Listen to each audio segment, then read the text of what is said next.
Hi, welcome back to Genesis Custom Sabers.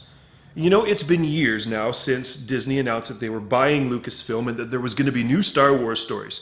And of course, shortly after, the subsequent decision to turn Star Wars Expanded Universe into Legends so that the new story makers could move forward unencumbered was not entirely unexpected.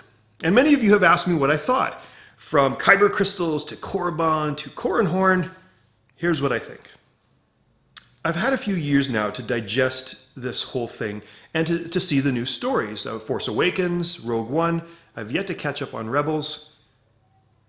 I'm still having a hard time with it. Now, I've been a Star Wars fan since the toys hit the shelves in '77. And when Star Wars ended with Return of the Jedi, I was left adrift in my own imagination until a friend convinced me to pick up the Thrawn trilogy by Timothy Zahn. Star Wars lives again! I was swept away with the stories renewed of my favorite characters in the Star Wars Expanded Universe. And here we are 20 years later, and I've read dozens of books, and I'm probably more familiar with the lives of Han, Leia, Luke, R2, 3PO, the Falcon, than I am with some of the stories of my real-life friends. Now these characters are back on screen, except they're not. It feels like these are imposters, played by the brilliant original actors. They're not the characters that I've come to know, that I feel like I've traveled with. And the new stuff, as awesome as it is, it just sometimes doesn't feel like Star Wars to me. Not entirely.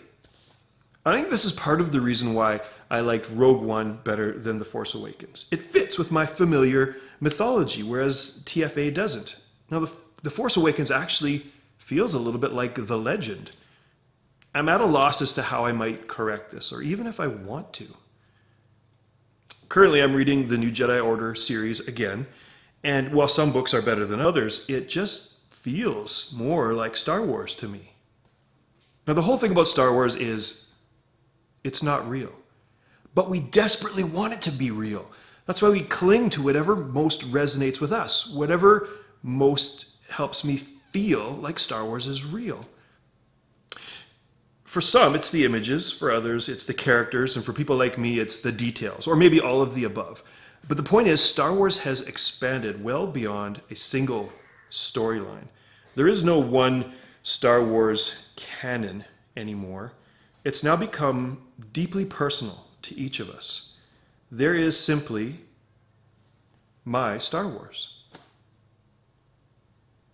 I'd love to read your thoughts in the comments below, and of course, please subscribe to my channel. Thanks again for watching.